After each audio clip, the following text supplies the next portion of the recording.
So great to have you guys. Thank you for watching. I am back again after my little break.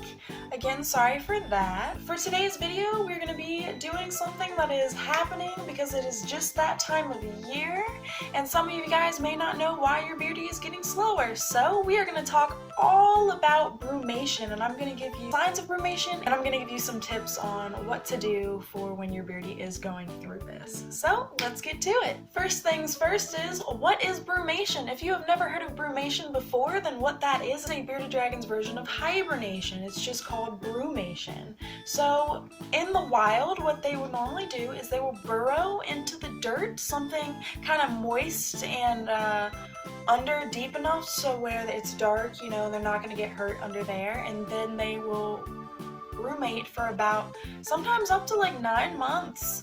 In captivity, it's usually about 3 months or sometimes shorter. It just all depends on the dragon.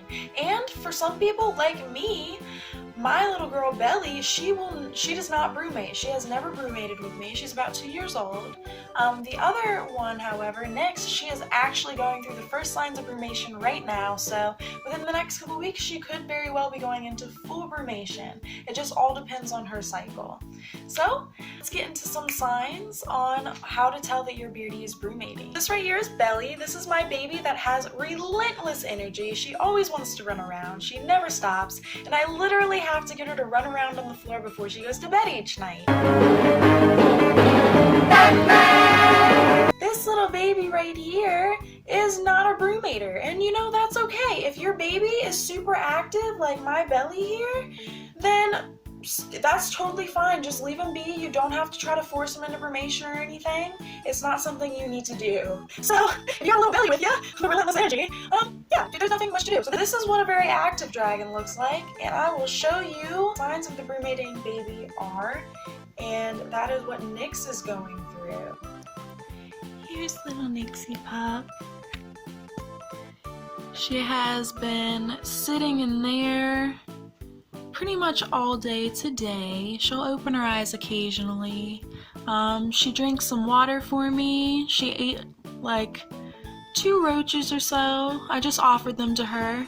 I didn't force feed them or anything, but she's very, very conked out, getting tired. So the first couple signs of a beardy that is starting to go into brumation is, 1, they are starting to not eat. You would know your baby's eating schedule. Everyone eats different. Every one of them is different, but they'll generally just seem to be disinterested. You might worry because when your beardy doesn't eat, of course that's worrisome, but it is actually totally normal for a dragon that is going through this. Another sign is staying in the same spot. They don't want to move a lot.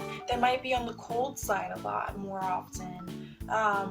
And that's totally fine. They might look tired, they might look cold. That's all signs of going into this. And then the last sign that it could be brumation is if you're going into the winter. No other parts of the year should your bearded dragon brumate. If this is happening during another season, then you should definitely take them to the vet. So here are some tips on what you should do when your dragon is going through this. First and foremost is you should always get a fecal sample done first. As I explained earlier, your dragon system shuts down, and a dragon is not suited to go into brumation if they are sick. That will literally eat away at them and kill them during that point. It's not worth it. It can cause a lot of issues. Number 2 is you should not force feed your dragon if you think they're going into brumation. I'm not saying it's ever a good idea to force feed your dragon, but I have seen some stories of people literally trying to get their dragon to eat because they're sick and they need them to get better and all that. Just no.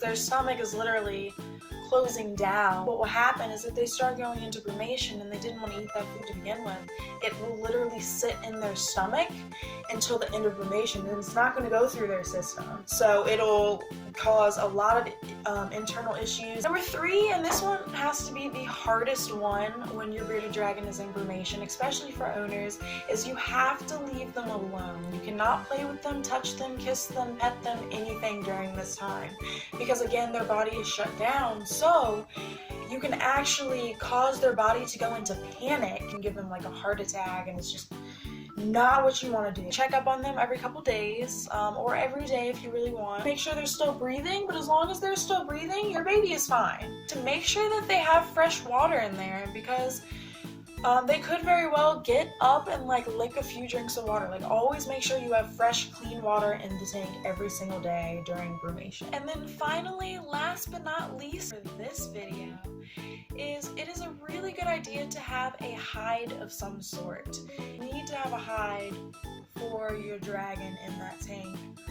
That way they can just go into there when they need it, or they can brumate inside there, and make sure that you have it dark on the side that they're trying to do that in. From my family to yours, I hope you have a wonderful, wonderful week.